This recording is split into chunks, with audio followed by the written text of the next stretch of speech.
É um dos rostos mais conhecidos da RTP. Ao longo de 18 anos entrou casa adentro de muitos de nós com um programa de informação sobre os mais diversos temas que apelava ao confronto de ideias de forma plural. O prós e contras, uma de várias facetas do trabalho da jornalista Fátima Campos Ferreira, que também apresentou o telejornal, fez reportagem, foi enviada especial, teve programas e tem programa de entrevista. Precisamente uma entrevista ao general Ramalhianes, primeiro Presidente da República eleito por sufrágio universal direto, ganhou forma de livro. Chegou este mês às livrarias.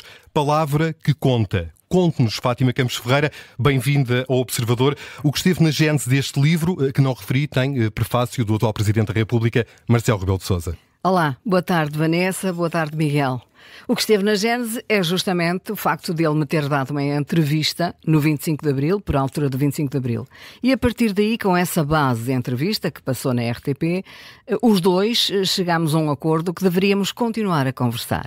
E a partir daí nasce a palavra que conta, que tem o mesmo título, aliás, que teve em entrevista que passou na RTP, porque de todos os títulos que procuramos, achamos que, não ele, mas eu e o meu editor, achamos que Palavra que Conta era aquele que melhor definia o perfil desta personalidade, que é uma das maiores personalidades da história política do século XX, e que, de facto, não há outra coisa que o defina. Hoje é a palavra dele que conta, porque é o maior referencial que o país tem na sua vida pública. E, portanto, o general Yanes, o presidente Yanes, é uma daquelas raras figuras que em séculos vão aparecendo e que têm uma noção de dedicação e de missão à sociedade portuguesa, neste caso à nação portuguesa, que marca a história.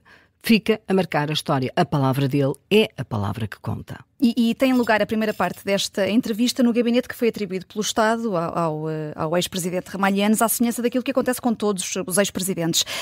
Que espaço é que é este, Fátima? É um apartamento que nem sequer é grande, tem, tirando a sala, que é, digamos que o aposento onde ele está diariamente, todos os outros compartimentos são pequeninos, será um T4, não mais. Portanto, tem depois os serviços administrativos e ele utiliza aquela sala, que deve estar junto à sala de estar e sala de jantar. É de facto uma salinha grande e onde ele passa as suas manhãs e às vezes as tardes, respondendo a todas as solicitações que lhe chegam através do gabinete. Mas este é um homem de rua, é um homem de causas, é um homem que teve ao longo das décadas depois de sair da Presidência da República, sempre, digamos, capitaneando as grandes causas. Lembram-se da causa de Timor-Leste? Aí esteve o general Yanes, até foi num navio a Timor-Leste, até às águas de Timor, e reza a história que ele queria mesmo que o navio entrasse pelas águas de Timor, coisa que depois não aconteceu. E, portanto, este homem tem sido alguém que coloca a cidadania e o exercício cívico à frente de tudo, como uma missão, e que tem-nos deixado, ao longo das décadas, este legado que é tão grande quanto a ação dele. Ele começa a ter uma ação profissional muito cedo, como militar, ele ingressa na Academia Militar, tem uma formação interessante que ele faz psicologia aplicada. Muita gente não sabe que ele, além da arma que escolheu, que é o Exército, é licenciado em Psicologia Aplicada. E depois segue para as missões da Guerra Colonial. Faz 5 grandes missões. Cada missão tinha 2 anos. Portanto, ele acaba por estar no terreno muito ano durante a guerra. Este homem só casa aos 35 anos, justamente porque não queria correr o risco de morrer na guerra. E soube, a posteriori, já depois deste livro editado, que, por exemplo, na Guiné, onde ele esteve, porque ele esteve em todos os sítios, desde Goa, Moçambique, Angola, Guiné, este homem, quando havia comandantes que tinham que ir para o mato, e a Guiné era um sítio muito perigoso, chegava-se à frente e tentava substituí-los porque ele era solteiro e esse determinado comandante podia ser casado. É de um estoicismo e de uma solidariedade e de um companheirismo excepcional. E percebe-se pela visita a este espaço onde correu esta primeira parte da entrevista que Ramalhianes é também um homem que procura manter-se permanentemente atualizado, um homem que lê jornais todos os dias, por exemplo. Ele recebe, é assinante de vários sites internacionais, desde logo até alguns de defesa do Pentágono e por aí fora, mas recebe tudo que é revistas, ele gosta muito de papel. Tudo que é revistas internacionais, tudo que é jornais, ele começa por ler o público já em casa. Quando chega ali já leva alguma coisa lida. Logo de manhã, a primeira coisa que lhe levam penso que é o público. Depois continua a ler ali no gabinete. E tudo que é novidade editorial, ao nível da estratégia, da defesa, de pensamento, da filosofia, ele interessa-se muito pela filosofia, ele recebe ali no gabinete. O facto de ser Conselheiro de Estado isso obriga também. Exatamente, acertaste em cheio, Miguel. É que, não acertei, li o teu livro, Fátima. O presidente Marcelo diz isso, ele praticamente o deixa claro, diz nas entrelinhas, é uma das figuras mais bem preparadas no Conselho de Estado, escreve tudo, faz questão que tudo fique registado e deixa em folhas para que fique registado na Presidência da República. Portanto, imagina o enorme trabalho que este homem tem, com uma idade já vetusta, obviamente, porque ele sempre que há um Conselho de Estado dedica-se àquilo, horas a fio, a preparar e leva escrito. Ou seja, aquilo está passível de alguém estudar para a história, para o futuro. E isto é uma coisa que não tem comparação com muitos outros. Desta primeira parte da entrevista também ficamos a conhecer várias fotografias do general Ramalhianes com algumas personalidades marcantes das últimas décadas e ficamos a saber que de todas as personalidades, e por exemplo Agostinho Neto, Ronald Reagan, Gorbachev, de todas elas a que mais impressionou Ramalhianes foi o general Tito. Da Jugoslávia. O Tito, porque na altura o Tito era, digamos que o chefe, o líder dos não alinhados, não é? Primeiro, desde logo, ele mantinha aquele território unido, sendo que havia ali não uma nação, mas muitos povos diferentes, que, como se vê, depois esboroaram-se a seguir à queda do Muro de Berlim, e portanto o Tito era o homem que não só mantinha os Balcãs e toda aquela zona unida, como inspirava, através das ideias, dessa comunhão, da paz, não belicistas, aquilo que foram os não alinhados, e que se desenvolveram e que acabaram por hoje já estão noutros patamares, até depois os países emergentes, depois, enfim, hoje já são os G não sei quantos, tudo tem uma evolução. E o Tito, nessa altura, foi formador, com certeza também, desse pensamento de Yanes, do pensamento ideológico de Yanes, nessa medida de ser alguém congregador, alguém que conseguia manter povos diferentes debaixo de uma mesma nação. E penso que será por isso que ele o refere. Aborda neste livro um momento marcante e por estes dias polémico da história recente de Portugal, o 25 de novembro. Que perspectiva tem Ramalhianes, por exemplo, face à relutância de alguns setores da sociedade de evocarem esta data? Aceita. É muito curioso. Eu posso desvelar-vos um segredo. Sim. Fica aqui, olha, ele vai saber aqui publicamente. Eu tenciono para o ano entrevistar Carlos Matos Gomes, que é um militar fantástico e um grande intelectual. E em conversa, porque somos amigos, já o perceberam pelo livro, eu disse aos generalianos, eu vou entrevistar Carlos Matos Gomes para o ano. Vou falar também de 25 de novembro. E obviamente que o olhar sobre o que se passou é completamente diferente do seu. E ele, carinhosamente, olhou para mim e disse, fazes muito bem, porque vai-te dar uma boa entrevista. Portanto, é alguém que aceita sempre o contraditório, alguém que tem uma visão sobre a vida, nas ideias, no jogo das ideias, e não quer ter verdades absolutas. Isso não faz parte daquilo. Ele sabe qual é o rumo que tem que tomar. Sabia no 25 de novembro que tinha que fazer aquilo, ele e o grupo dos 9, sabia que era aquele caminho. Mas é um homem que convive muito bem, democraticamente, com aquilo que lhe é mais hostil ou que é diferente dele. Aliás, ele diz na entrevista, como é que ele diz? Eu gosto dos portugueses, estou sempre com os portugueses, mesmo com aqueles que não entendem a democracia tal como eu entendo. Portanto, ele tem esse perfil que é raro, porque eu às vezes acho que ele tem qualquer coisa de excepcionalidade no que diz respeito à humanidade, à forma como o seu posicionamento humano perante a vida.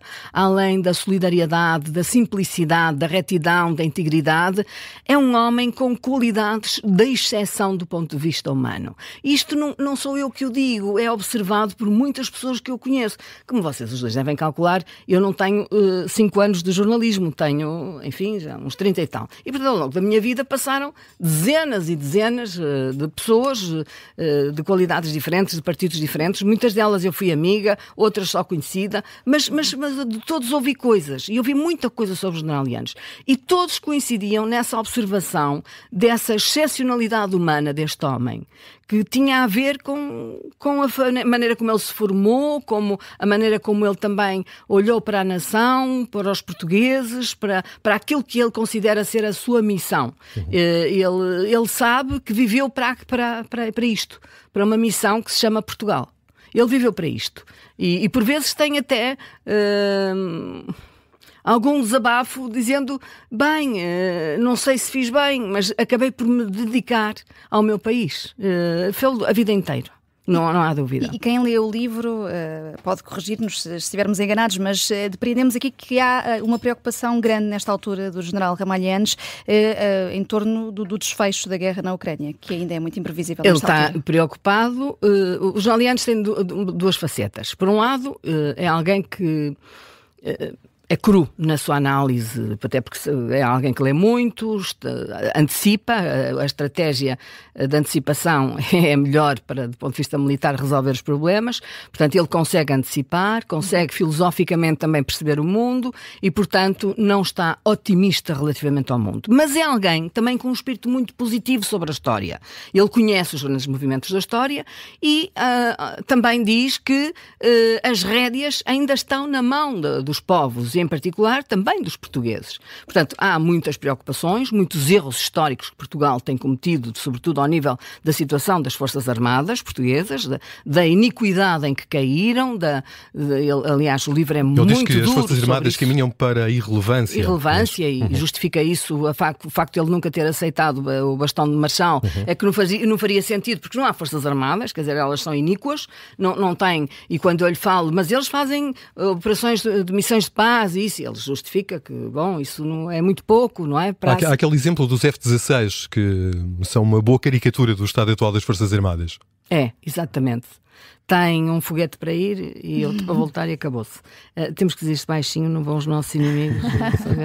Vai dar um problema grande. Portanto, nós temos recursos humanos, mas, de facto, falta-nos. As leis de programação militar não têm sido suficientes, nem aquilo que é dedicado do PIB às Forças Armadas Portuguesas não tem sido suficiente para colocar essa missão nos carris que seriam corretos. Portanto, 25 de Abril falha aí. Desarmou o país e agora estamos perante uma terceira guerra, uma hipótese de uma guerra mundial de novo e vamos ser obrigados, não só pela eleição do Trump, mas pela necessidade que está à frente dos nossos olhos aqui na Europa de nos reorganizar militarmente. O general Leandro está preocupado com isso e deixa-o claro no livro.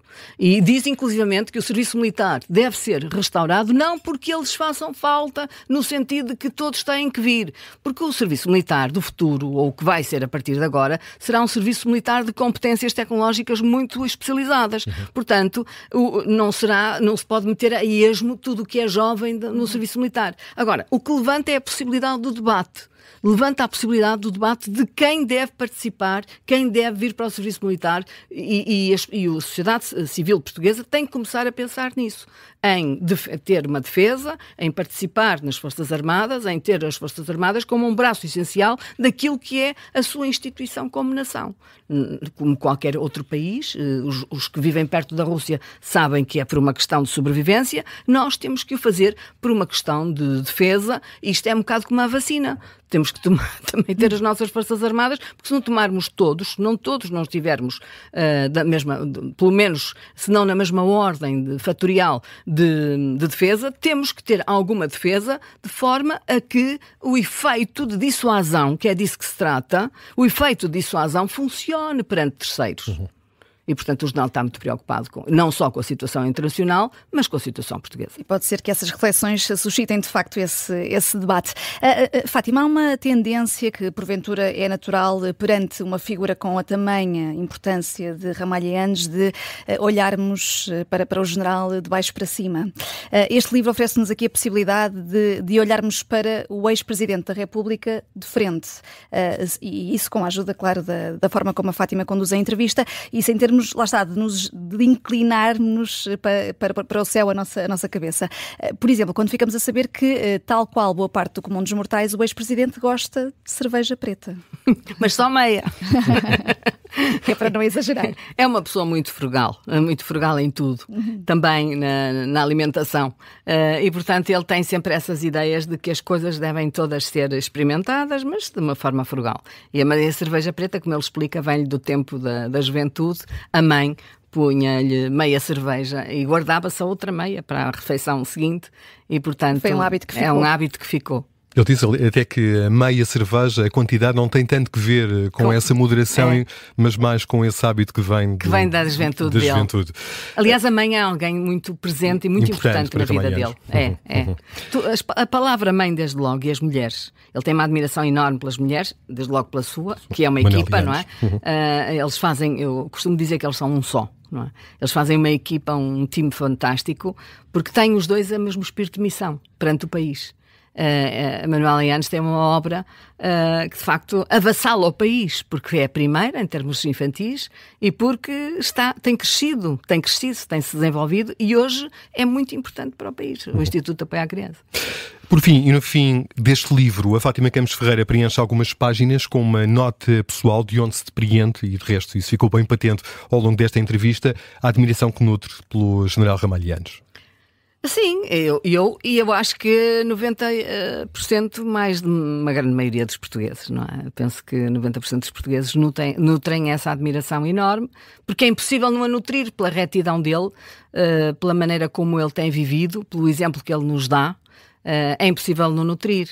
Nós que andamos nisto no jornalismo há muitos anos e que temos foi-nos permitido conhecer pessoas, é evidente que eu tenho admiração e foi um privilégio ter conhecido grandes figuras da história, ter conhecido Álvaro Cunhal, ter conhecido Mário Soares, conheci Mário Soares muito de perto também, tive esse privilégio. Fiz entrevistas a todos eles e fiz sobretudo a Mário Soares, fiz-lhe várias, mas a entrevista que é a última entrevista dele.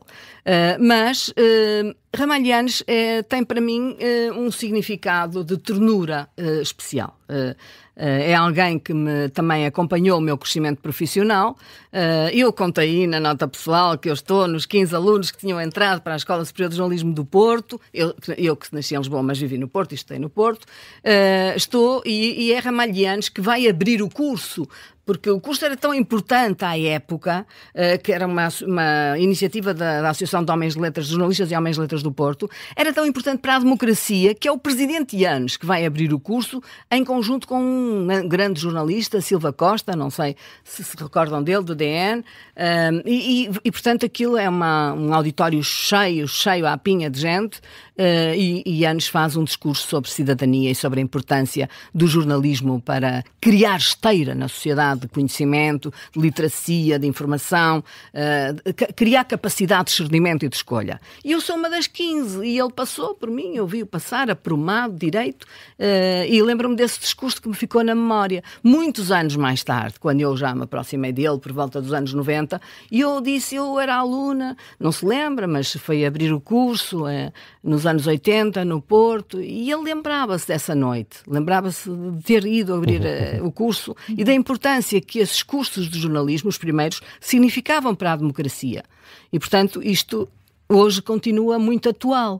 O jornalismo tem que se recuperar a matriz essencial, que é contribuir para que as pessoas, os cidadãos, se integrem muito melhor do ponto de vista social na sociedade portuguesa, saibam quem são e os direitos e os deveres. E, portanto, o Yanes ensinou-me também, de certa forma, a ser jornalista. Fátima Campos Ferreira, obrigado por ter estado aqui connosco e por estas palavras que nos ajudaram a desvendar este Palavra que Conta. Dizer-vos só que a apresentação do livro vai ser feita pelo professor António Barreto e pelo professor pelo presidente Marcelo Rebelo de Sousa, na Culturgest, no dia 29, às 6h30 da tarde, no auditório Emílio Rui Vilar. E que esperamos que seja uma grande festa, um grande ponto de encontro. O lançamento nessa altura, um livro que já está disponível nas livrarias, Palavra que Conta, conversa essa entrevista ao general Ramalhianes, da autoria da jornalista Fátima Campos Ferreira, que aqui esteve esta tarde connosco e a quem agradecemos. Muito obrigada, Vanessa Fátima. e Miguel, queridos colegas, muito obrigada. Obrigada.